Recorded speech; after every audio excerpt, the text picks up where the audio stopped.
Nathan Parker was the kind of man who turned heads without trying. At 35, he had built an empire in finance that few could rival. A man who believed that success was not inherited but seized by those ruthless enough to claim it. His sharp suits, hand-tailored in Milan, and his cold, calculating gaze had become trademarks in every boardroom he entered. But what truly set Nathan apart wasn't his wealth, it was his unwavering belief that money could buy anything. Respect, loyalty, beauty, companionship, he considered them all commodities, negotiable and transferable. Life to him was a series of transactions, and people were simply assets or liabilities. His penthouse office overlooked the New York skyline like a throne surveying a kingdom, and from that height human emotions appeared weak and inefficient. Nathan's philosophy was born not out of arrogance alone, but from a childhood that had taught him brutal lessons. His father, a self-made tycoon, had once told him compassion is the luxury of the poor. That mantra had echoed in Nathan's mind throughout his life. He had witnessed firsthand how his mother's kindness was trampled by creditors and competitors alike until the stress consumed her completely. From that day, Nathan vowed never to rely on kindness or emotion. Instead, he would conquer the world with logic, strategy, and an iron will. His relationships were no different. Nathan didn't waste time on romance or sentimentality. Women were like business ventures, some promising, most disappointing, and none indispensable. His social circles included models, heiresses, and celebrities, but these were fleeting partnerships, easily dissolved with a signed check or a silent goodbye. Nathan's reputation for emotional detachment was legendary, earning him both admiration and resentment. His employees feared him, his competitors envied him, and society tabloids speculated endlessly about his private life. Yet, despite his commanding presence, Nathan felt no need to defend his choices. Why should he? His formula worked. While others fell prey to scandal, betrayal, or bankruptcy, Nathan's empire only expanded to Nathan. The world operated on two simple principles: those who controlled wealth controlled destiny, and those who allowed emotions to dictate decisions were destined to serve. That belief had been unshaken until the night Michael Carter proposed a wager that would challenge everything Nathan thought he knew. It wasn't the money that intrigued Nathan. $2 million was pocket change to him. What piqued his interest was the premise. Take someone from the lowest rung of society and turn her into the epitome of high-class sophistication. Could influence and resources truly reshape a person's worth? Or was character something that no amount of money could alter? Nathan was determined to prove his theory once again, that under his control, anyone could be transformed, that nothing, absolutely nothing, was beyond his purchasing power. Michael Carter had always been the kind of friend who knew how to stir trouble, but this time his challenge was unprecedented. Once college roommates, Nathan and Michael had taken wildly different paths after graduation. While Nathan built his towering financial empire, Michael became a venture capitalist, known for higher bets, both in business and in life. His charm was magnetic, his smile disarming. But beneath that lay a penchant for manipulation and a thirst for entertainment at others' expense. At the extravagant charity gala that evening, where Manhattan's elite gathered under chandeliers, worth more than most people's homes, Michael approached Nathan with a glass of rare Bordeaux and a mischievous glint in his eye. "You're always saying money can buy anything," Michael began casually, swirling the wine in his glass as if contemplating the weight of the universe. Nathan, lounging against the marble balcony rail, barely glanced at him. "As it can," he replied smoothly, the words rolling off his tongue like a corporate mission statement. Michael chuckled, the sound sharp against the background hum of the orchestra. He leaned closer, pointing discreetly toward the sidewalk several stories below. There, in the shadows cast by the glittering skyscrapers, sat a woman alone. She wore tattered clothes, her hair unkempt, a small plastic cup beside her, filled with a few coins. She seemed utterly disconnected from the luxury surrounding her, an island of hardship in an ocean of wealth. "See her?" Michael's tone was both challenging and playful. "Oh. "She's your next project. I bet you $2 million you can't turn that into a high society lady and stay married to her for 3 months. Nathan's eyes narrowed, following Michael's gesture. He didn't see a woman. He saw an opportunity, a puzzle to solve. A theory to prove? He asked, a cynical smile tugging at the corners of his mouth. You underestimate me, Michael?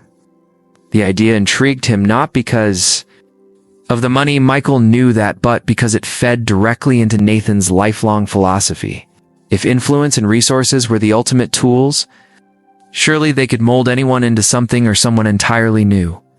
Michael raised his glass in a mock toast. Let's see then. For Nathan, the terms were simple. If he succeeded, he wouldn't just earn $2 million, he would validate the very belief system that had guided his entire life. If he failed, well, failure wasn't something he considered possible. As the music swelled behind them, Nathan studied the woman below. She looked unaware of the wager unfolding over her fate, her eyes tired yet defiant. Tonight she was merely part of the scenery, an unnoticed casualty of the world's indifference. But soon, she would become much more a participant in an experiment Nathan was certain would end precisely the way he intended. With his theory once again proven correct, the woman Michael had pointed out was named Emily Clarka, name almost.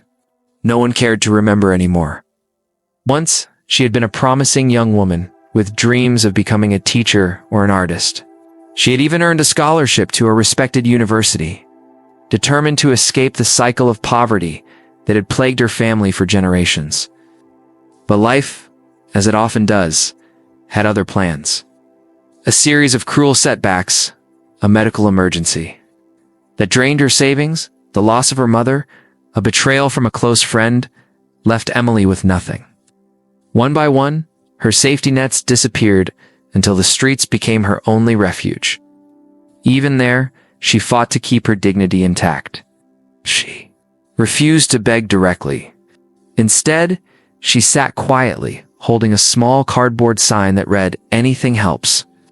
Passersby rarely noticed her, and those who did offered loose change or pitying glances before quickly moving on.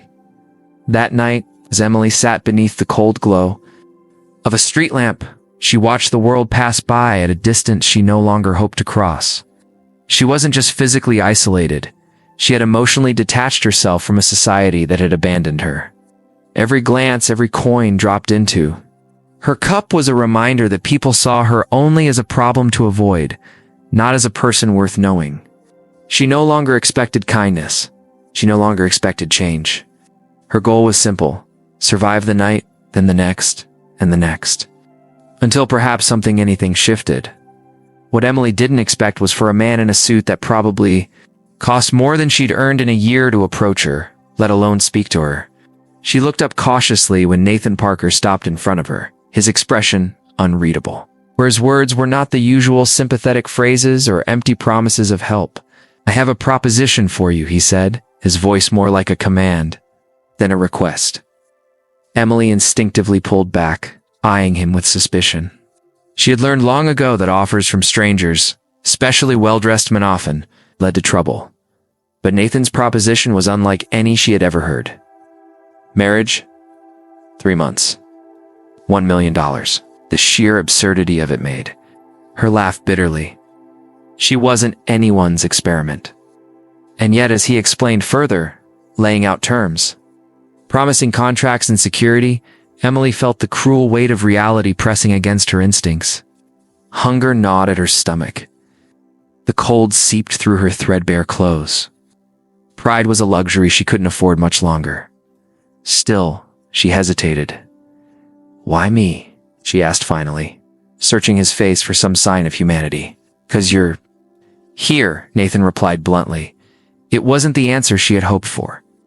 But as the sleek black car pulled up to the curb and a driver stepped out, Emily faced a choice: remain on the streets and continue fading into invisibility, or take a chance, however reckless, on a man who saw her as part of some grand plan. Her fingers tightened around the cardboard sign before she finally set it aside. "My name is Emily Clark," she said quietly. "If I agree, how do I know this isn't a scam?" At that moment, the deal that would change both their lives began. Emily agreed to the proposal, but not without securing her dignity first. Despite her desperate circumstances, she wasn't willing to enter into a contract blindly. Everything must be in writing, she told Nathan firmly as they sat across from each other in the luxurious hotel suite he had arranged for the night, the vast room with its floor-to-ceiling windows offering a panoramic view of the glittering city skyline. Felt like another world, one she didn't belong to. Nathan, unfazed, nodded without argument. He produced a leather folder and placed it on the table between them. My attorney will prepare a detailed contract. You'll have food, clothing, and accommodation in my home. After 3 months, you'll receive $1 million, no questions asked. You'll also be free to leave at any time, though that would forfeit the payment. His tone was professional, almost detached, as if they were negotiating a business merger rather than discussing marriage. Emily scanned the preliminary draft he had prepared. Every clause was designed to protect both parties. Yet even with these safeguards, she couldn't shake the feeling of stepping into unknown and dangerous territory. "And the wedding?" she asked, her voice low but steady. "Tomorrow," Nathan replied simply. "It'll be a formality, quick and private." The decisiveness in his response left no room for further debate. Emily felt cornered. She was selling 3 months of her life, a transaction she never imagined making. But what choice did she truly have? The streets offered only hunger, cold, and the constant threat of violence. This agreement, strange as it was, might be the only chance she had to change her future. She had lost everything else. Pride was all that remained, and even that had become a fragile shield against the relentless hardships she endured daily. That night, sleep evaded her. As she lay on the soft, unfamiliar bed, her thoughts raced. Was she sacrificing too much? Would this man, this stranger, keep his promises? Or would she become another casualty in the ruthless games played by the wealthy? The fear was real, but so was the hunger. So was the longing to reclaim a life with meaning, safety, and perhaps even hope.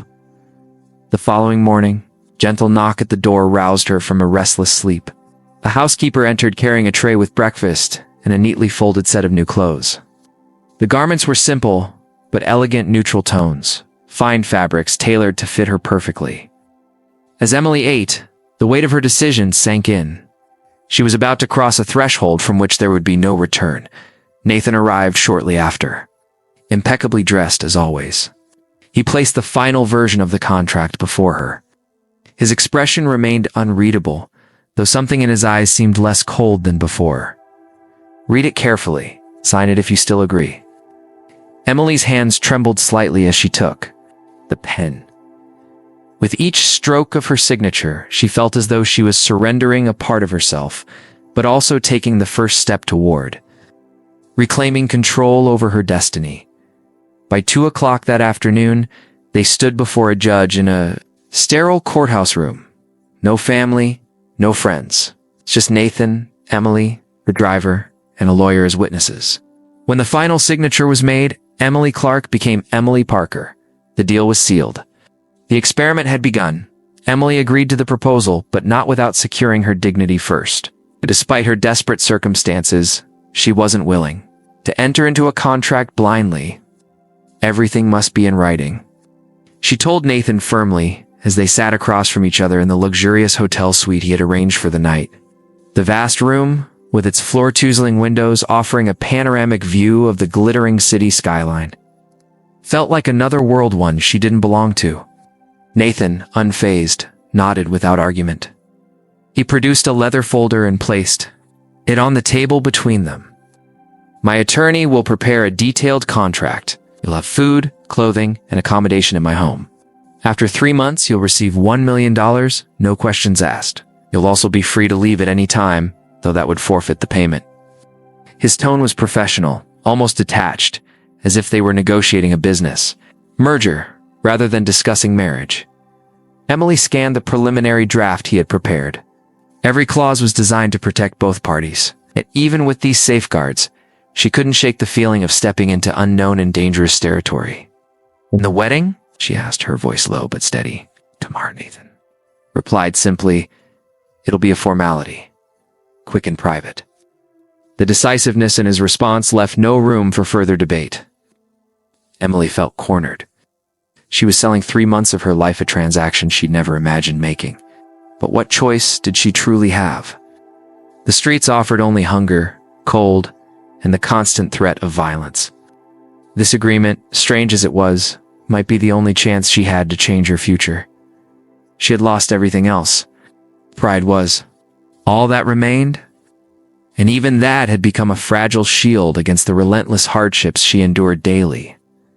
That night, sleep evaded her. As she lay on the soft, unfamiliar bed, her thoughts raced. Was she sacrificing too much? Would this man, this stranger, keep his promises? Or would she become another casualty in the ruthless games played by the wealthy? The fear was real, but so was the hunger. So was the longing to reclaim a life with meaning, safety, and perhaps even hope.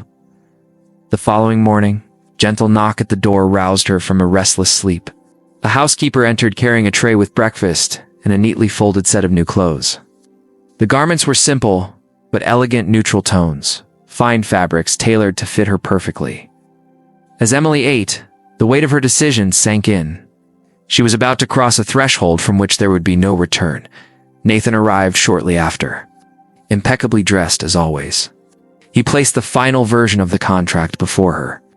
His expression remained unreadable, though something in his eyes seemed less cold than before. "Read it carefully. Sign it if you still agree." Emily's hands trembled slightly as she took the pen.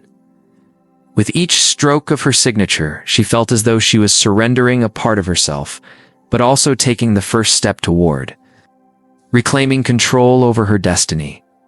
By 2 o'clock that afternoon, they stood before a judge in a sterile courthouse room. No family, no friends. It's just Nathan, Emily, the driver, and a lawyer as witnesses. When the final signature was made, Emily Clark became Emily Parker. The deal was sealed. Experiment had begun. The life Emily stepped into was unlike anything she had ever known. After the brief, impersonal wedding ceremony, Nathan escorted her to the Parker mansion, a grand estate that seemed plucked from the pages of an architectural magazine. Towering iron gates opened silently as their car approached, revealing a long driveway flanked by manicured gardens and marble statues. The house itself was an imposing structure of white columns, vast windows, and intricately carved stonework. It was the kind of home that whispered luxury in every detail and shouted power in its sheer scale. Emily had once passed houses like this from afar, imagining the people inside living lives entirely separate from her reality. Now, inexplicably, she was walking through the front doors as Mrs. Emily Parker. Inside, the mansion was both breathtaking and intimidating. Polished wooden floors gleamed beneath crystal chandeliers.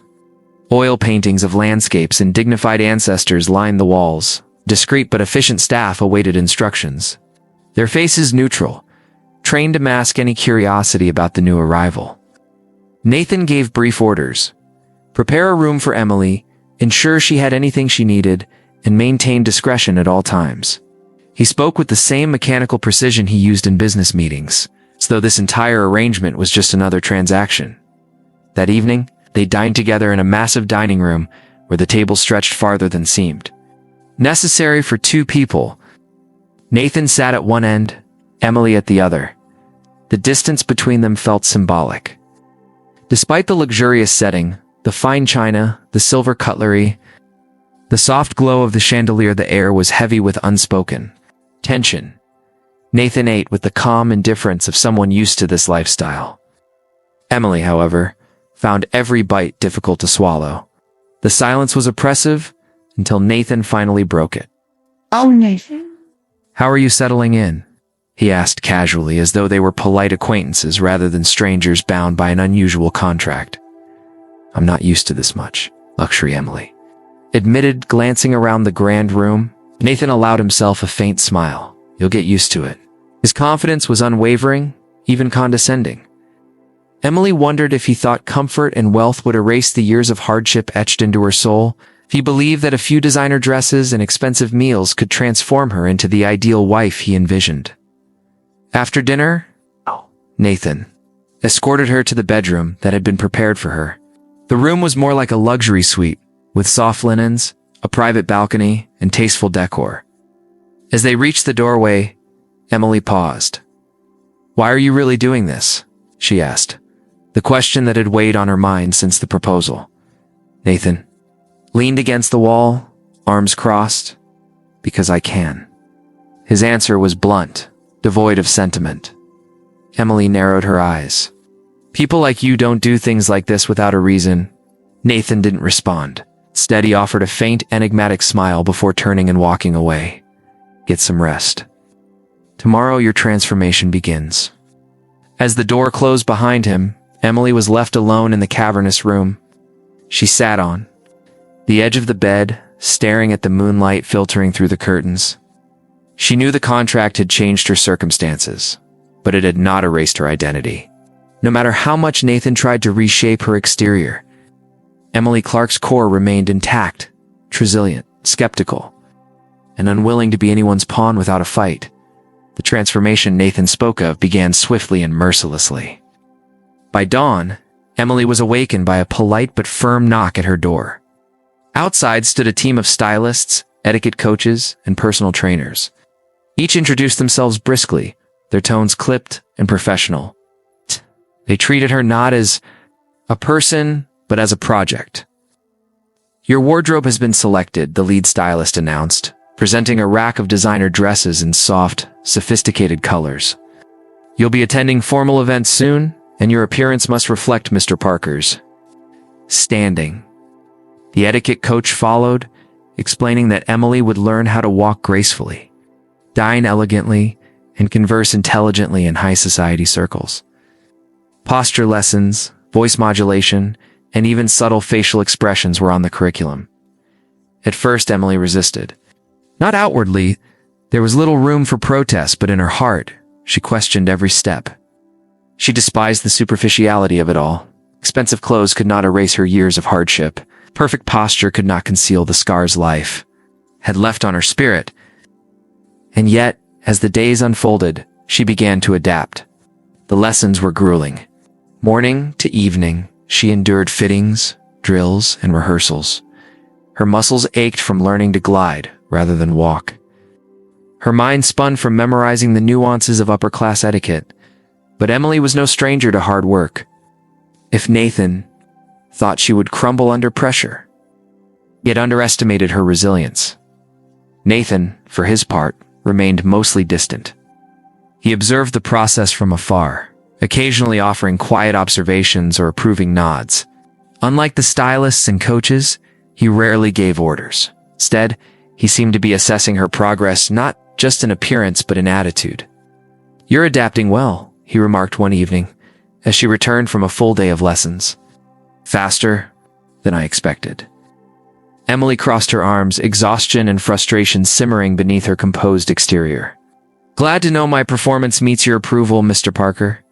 The sarcasm in her voice was impossible to miss. Nathan raised an eyebrow, a faint smile curving his lips. "That fire will serve you well. Don't lose it." Despite herself, Emily felt a flicker of curiosity. She had expected Nathan to treat her like a pawn, a passive participant in his game. Yet he seemed intrigued by her defiance, even encouraged it. It was a small, confusing crack in the otherwise cold facade he maintained. Still, she couldn't allow herself to trust him. Not yet. The first true test of her transformation came sooner than expected. Nathan informed her they would attend a business dinner the following week. "You'll be introduced as my wife," he said. "Our marriage must appear authentic. No mistakes." Emily nodded, masking the storm of anxiety that swelled within her as she lay in bed that night. Emily stared at the ceiling, reflecting on how quickly her world had changed. Just weeks ago, she had been invisible, a nameless face among the forgotten. Now, she was being molded into someone who would be scrutinized by the city's elite. Yet beneath the designer dresses and perfect posture, one thing remained unchanged: her determination. She would survive this, not as Nathan's creation, but as her own person. She would not lose herself. But as Emily's transformation progressed, the past refused to stay buried. During one of her rare moments alone, as she wandered the mansion's vast corridors, a memory surfaced, one she had fought to forget. Years ago, long before life had dragged her to the streets, Emily had entered the grand offices of Parker Enterprises seeking a job.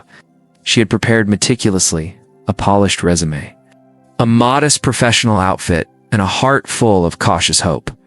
The position had been administrative, nothing glamorous, but it represented stability, a chance to begin anew.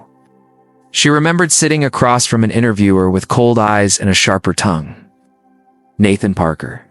The young executive had barely glanced at her credentials before delivering a verdict that shattered her confidence.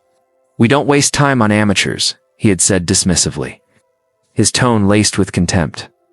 The humiliation had burned deeper than rejection. It had reinforced every fear she carried that no matter how hard she worked, she would never be enough. That moment had been a pivotal step in her downward spiral. Now, standing in the opulence of his mansion, married to the very man who had once dismissed her as irrelevant, the memory struck like a blow. Did Nathan even remember her? Or had she been just another face in the endless stream of applicants he had brushed aside over the years? Determined to confront the truth, Emily found Nathan in his study later that evening. He was reviewing documents, the glow of his laptop casting sharp shadows across his face. Without waiting for permission, she entered and closed the door behind her. Nathan looked up, eyebrows raised in mild surprise at her boldness. "I need to ask you something," Emily began, crossing her arms. Her voice was steady, but anger simmered beneath the surface. "What is it?" he asked, setting the papers aside. "Do you really not remember me?" Nathan frowned. "Should I?" Her chest tightened. "A few years ago, I applied for a job at your company. You humiliated me, told me I was wasting your time." Nathan's brow furrowed as he tried to recall. "I interviewed dozens of people every month. I don't remember all of them." The indifference in his response cut deeper than she expected. To him, that interview had been nothing. To her, it had been everything, the start of her fall from stability into survival. "Of course you don't," she replied bitterly. "People like me were always disposable to people like you." Nathan remained silent, his usually confident demeanor faltering slightly. Something in Emily's expression and disappointment, defiance, nerved him. He stood, taking a cautious step toward her. "Emily, don't," she interrupted sharply, backing away. "Just don't." She turned and left the study, her heart pounding. As the heavy door clicked shut behind her, a harsh realization crystallized in her mind. This wasn't just an arrangement anymore. It wasn't a social experiment or a transaction. It was her chance to confront the man who had once dismissed her as nothing and to prove to both of them that she was far more than a pawn in anyone's game. Despite the bitter confrontation, something between Emily and Nathan began to shift. In the days that followed, the tension in the mansion was palpable. But it wasn't the cold, calculated tension of a business deal gone sour. It was something more complex, an undercurrent of unspoken truths and fragile curiosity, Nathan maintained. His distance, honoring Emily's boundaries, yet his silent observations became more frequent. He no longer watched her as a project to be measured, but as a person trying to reclaim her place in a world that had once shut her out. Emily, for her part, threw herself into the lessons and social events, determined not to appear weak. If Nathan expected her to break under the weight of his world, she would surprise him. As her posture improved, as her speech became more refined, she began noticing how different Nathan was from the man who had humiliated her years ago, or at least, how different he seemed now. He no longer barked orders at the staff. Instead, he listened. He no longer interrupted or dismissed others during meetings. His once mechanical gestures grew softer, though he seemed unaware of the change himself. The turning point came at their first public appearance together, a formal business dinner held in an upscale Manhattan restaurant. Emily wore an elegant emerald gown chosen by her stylist. It fit her perfectly, yet she felt out of place among the polished socialites and powerful executives. As they entered the grand dining room, conversations paused. Eyes turned toward them. Whispers circled the room. Who was she?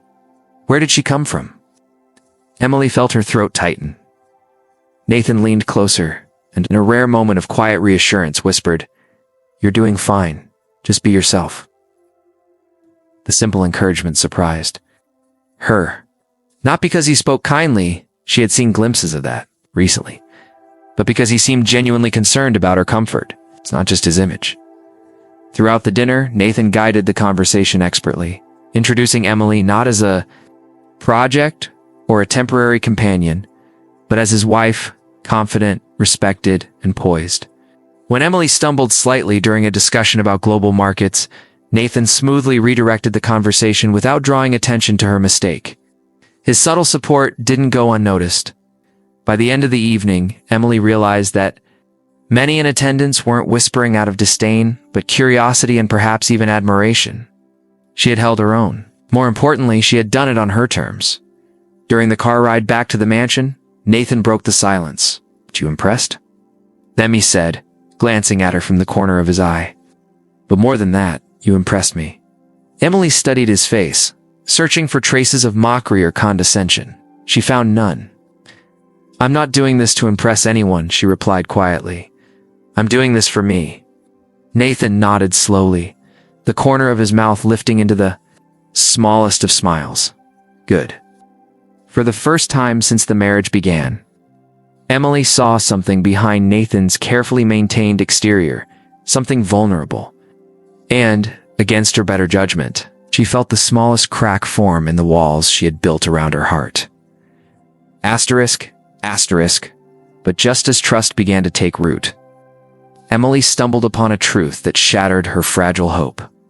Asterisk, asterisk, one restless night, unable to sleep, she wandered the mansion's long, silent hallways. The house felt cavernous in the darkness, each footstep echoing off marble and wood. Passing Nathan's private study, she noticed the door was ajar, a rare break in his usual fastidious privacy.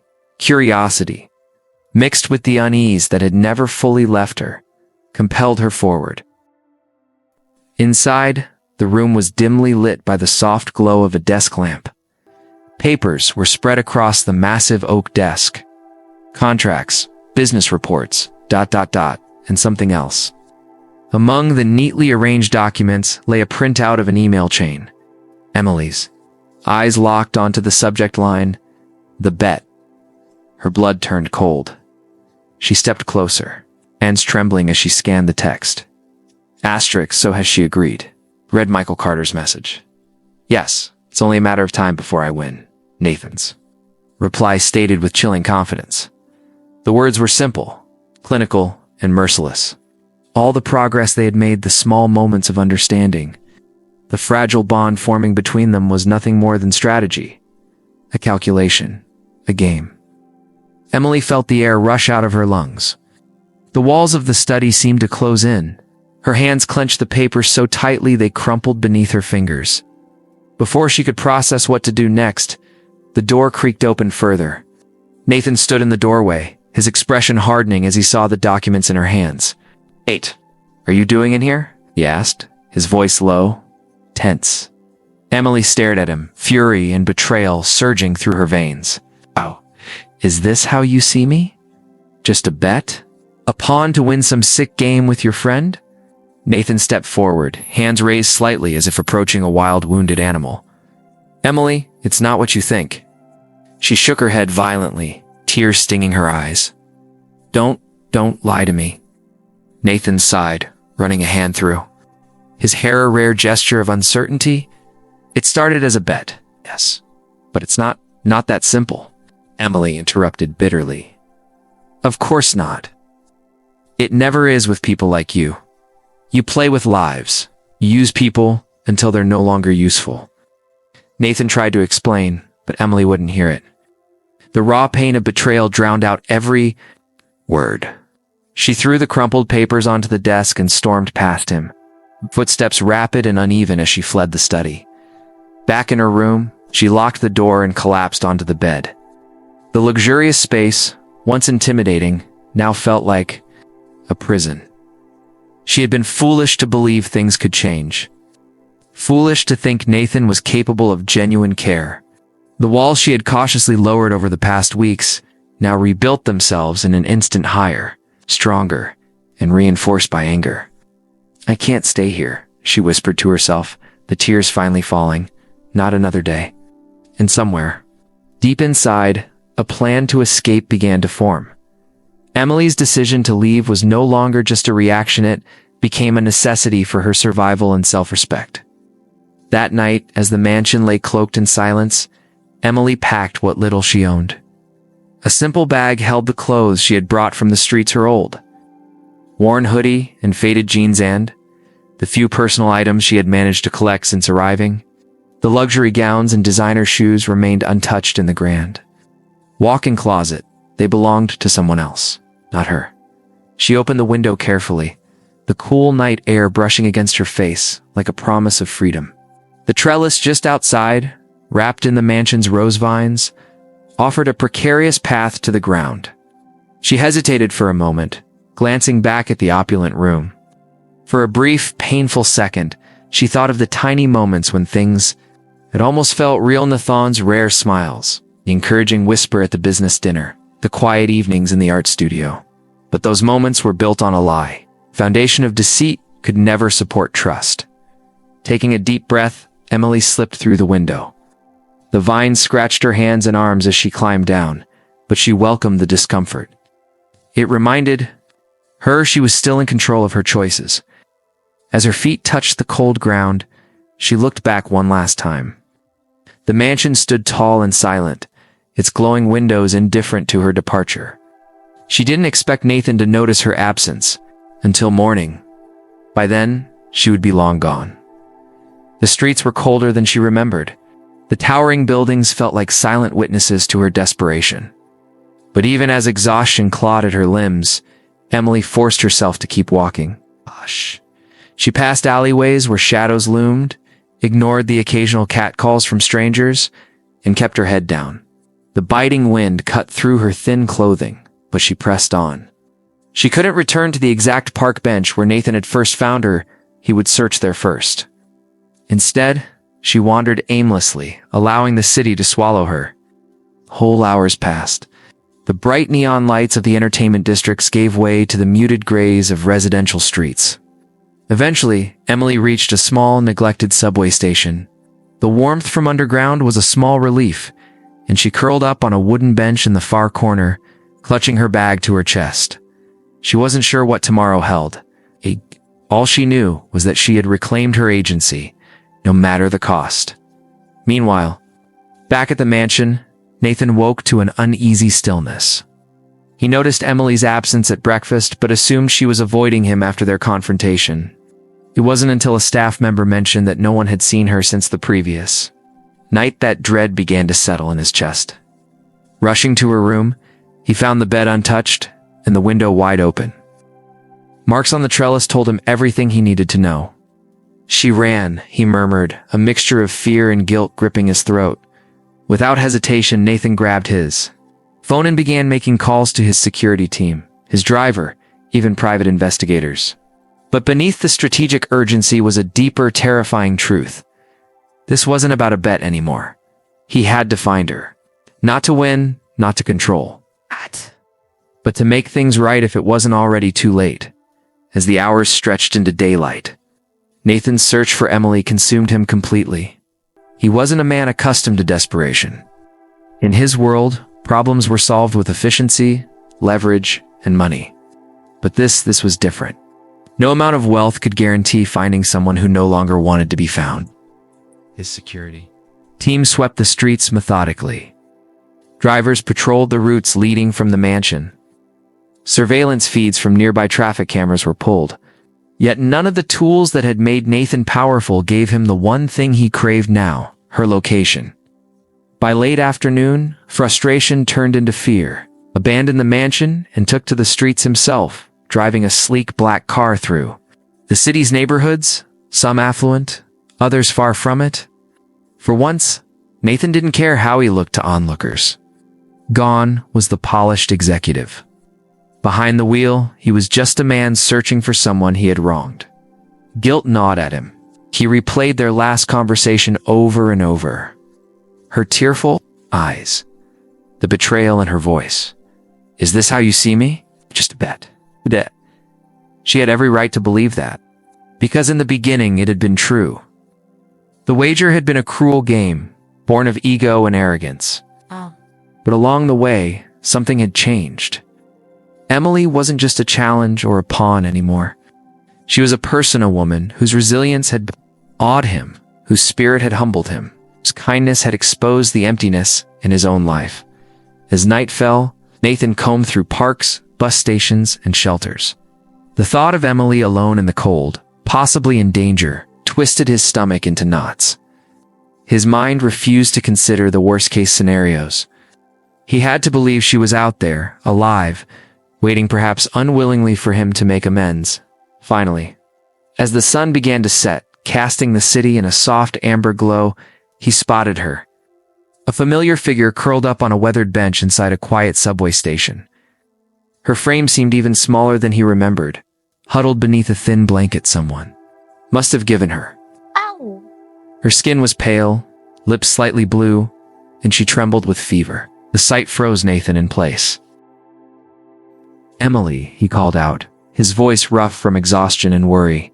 Her eyes fluttered open, unfocused at first. When they found him, a flicker of recognition crossed her face, followed quickly by wariness. "What are you doing here?" she whispered, her voice barely audible. "I'm here to take you home," Nathan said softly, stepping closer. "I don't have a home," she replied bitterly, her body too weak to move. Without another word, Nathan bent down and lifted her into his arms. She protested weakly, but he ignored it. For once, he wasn't concerned about consent in the business sense. He was concerned for her survival. Carrying her carefully, he brought her to his car and sped toward the nearest hospital of urgency, driving every movement. During the ride, Nathan remained silent, guilt and determination battling inside him. No amount of apology could undo the harm he had caused.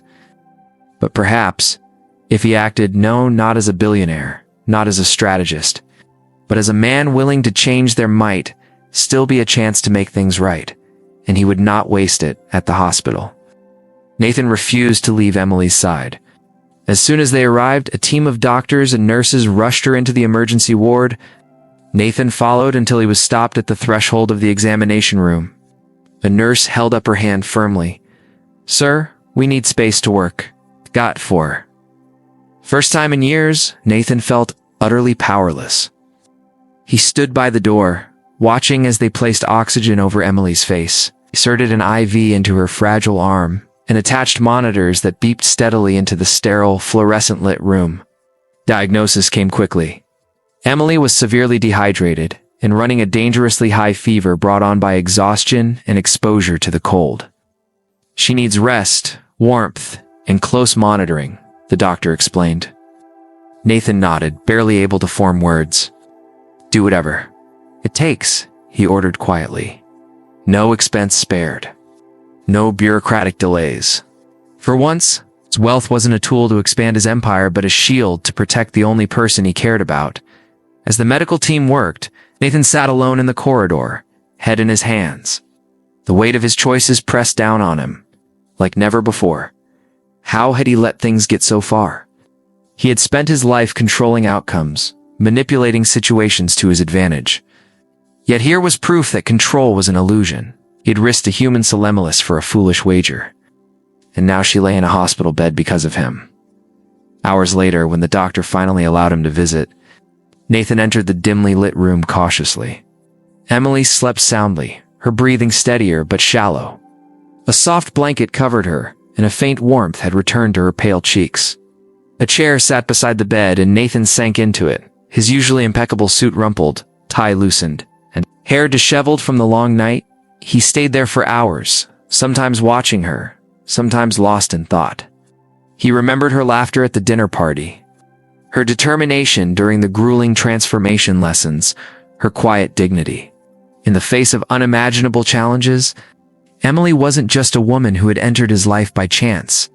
She was the mirror that had forced him to see the man he had become, the man he no longer wanted to be. When Emily stirred, her eyelids fluttering open, Nathan leaned forward quickly. She blinked up at him, disoriented but aware. Why are you here? She asked, her voice still hoarse, but steady. Because I care, Nathan replied. The words simple yet profound. Emily gave a faint, bitter laugh. You don't know what that means? Maybe I didn't before, he admitted, but I'm learning. Because of you, she turned her head away, but not before he noticed the glimmer of uncertainty, and perhaps something softer in her eyes. I don't expect you to forgive me, Nathan continued. Not today, maybe not ever, but I'm staying.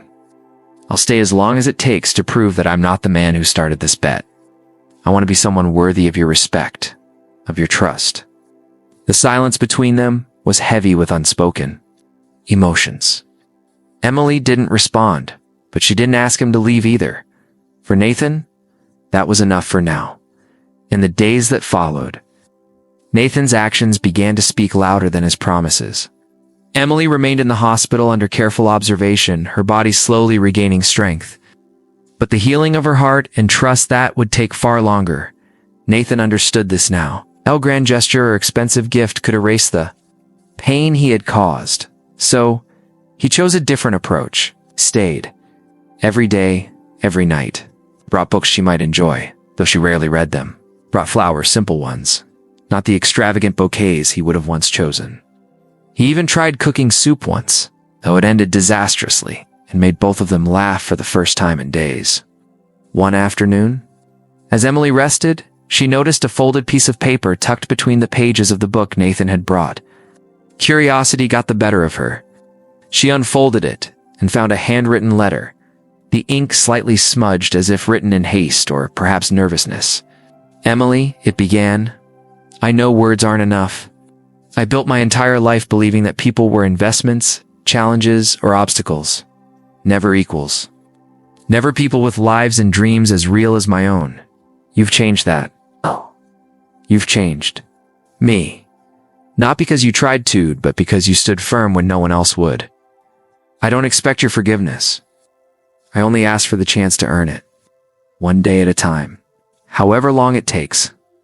Nathan. Emily read the letter several times. She wasn't sure whether to feel anger, hope, or suspicion.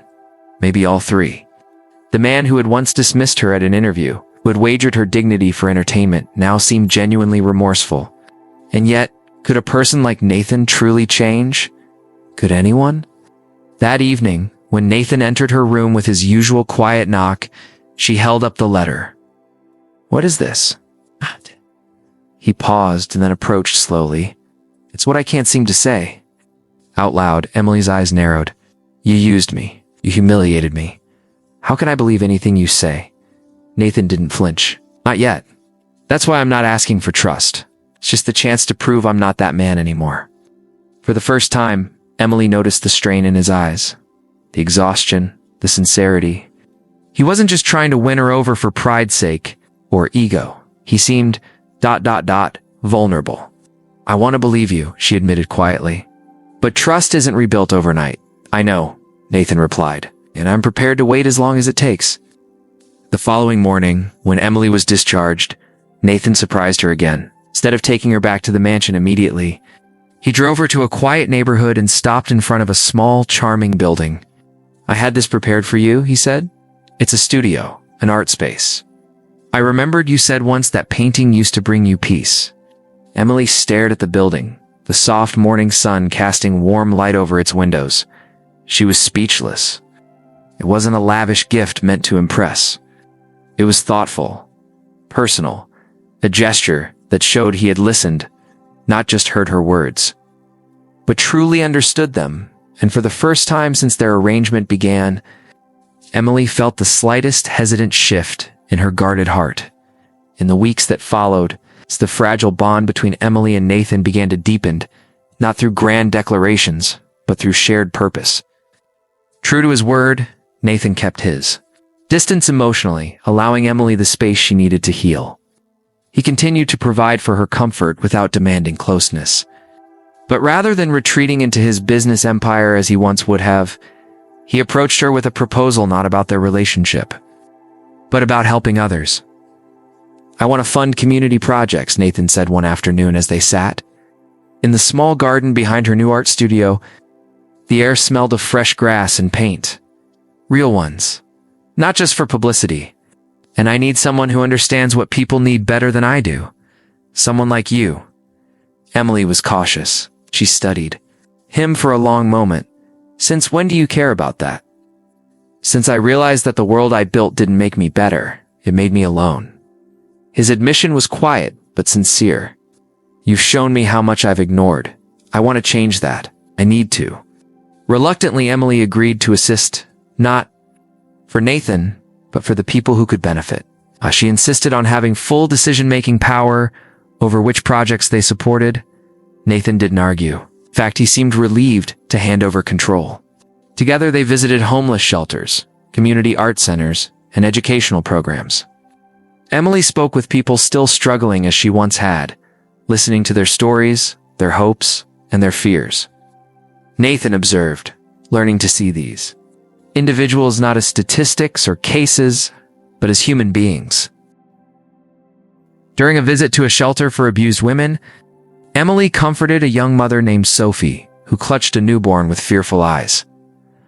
"I don't know how I'll keep us safe," Sophie whispered. Emily gently took her hand. "Hey, you're not alone. Anymore?" Nathan watched this exchange quietly. Later in the car, he turned to Emily. "I want to make sure she's safe. Whatever it takes." Emily nodded, surprised by the depth of his empathy. "Then we'll start by helping her find housing and legal support." As the weeks turned into months, their shared mission built a bridge between them. It wasn't easy. Trust remained a slow, painful process.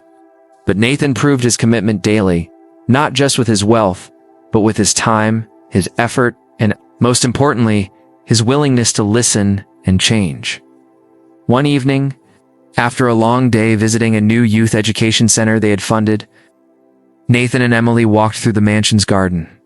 The same place where their uneasy alliance had once felt like a cage, now felt different, calmer, hopeful. Nathan stopped by a bench beneath an old oak tree. "I have no right to ask, but do you think there's still a chance for us?" His voice was careful, as if bracing for rejection. Emily looked at him thoughtfully. "There might be. But only if you understand that love isn't something you earn, something you live, every day." Nathan nodded slowly. "Keep living it, for as long as it takes." And for the first time, Emily didn't feel the need to pull away. Time proved to be the truest test stand, the greatest healer. As seasons changed, so too did the dynamic between Nathan and Emily. Their shared work in the community not only helped countless people, but also allowed both of them to grow. Separately and together, Emily regained her sense of purpose, curating art exhibits to raise funds for shelters and education programs. Nathan became not just a silent benefactor, but an active mentor, offering job training opportunities and personally attending community meetings. Slowly, the man who once viewed people as assets began seeing them as individuals with stories as valuable as his own. One bright spring morning, while preparing for another charity event, Nathan asked Emily to take a walk with him through the mansion's garden, the very place where so much of their complicated journey had unfolded. The cherry blossoms were in full bloom, petals drifting gently around them like confetti from the sky. Emily agreed, sensing something weighted yet tender in his request. They paused at a stone bench beneath the oldest tree on the property, the same spot where Nathan had once first acknowledged her strength rather than her appearance. He turned to her, eyes serious but soft. "Emily, a while ago, I promised I would spend however long it took to earn back your trust. Have I made any progress?" Emily smiled slightly, warmth in her eyes. "You've come farther than I thought possible." Nathan took a deep breath, then lowered himself onto one knee, producing a small velvet box. Inside was not a lavish, oversized diamond, but a simple, elegant ring with a modest sapphire, the same shade as the dress Emily had worn on their first public outing. Emily Clark. "Will you do me the honor of becoming my wife again? Not because of a contract, not because of obligation, but because we've built something real together." Emily felt a lump rise in her throat. Memories rushed through her, the bet, the betrayal, the long nights of doubt and anger, but also the quiet gestures, the shared victories, the small acts of kindness that had slowly rebuilt what once seemed beyond repair. She nodded, tears glimmering in her eyes. Yes, not because I forget the past, but because we've created a new one. Their wedding was held weeks later in the mansion's garden. This time it was no sterile courthouse ceremony. Friends from the community projects gathered among the blooming flowers, faces glowing with joy. Sophie, the young mother they had helped, was there, holding her now toddler son.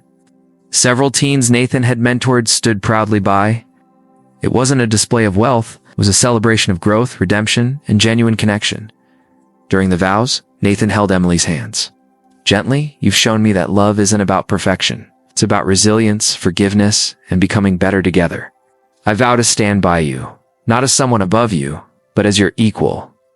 Emily's response was clear and strong. You've proven that change is possible. It's goodly.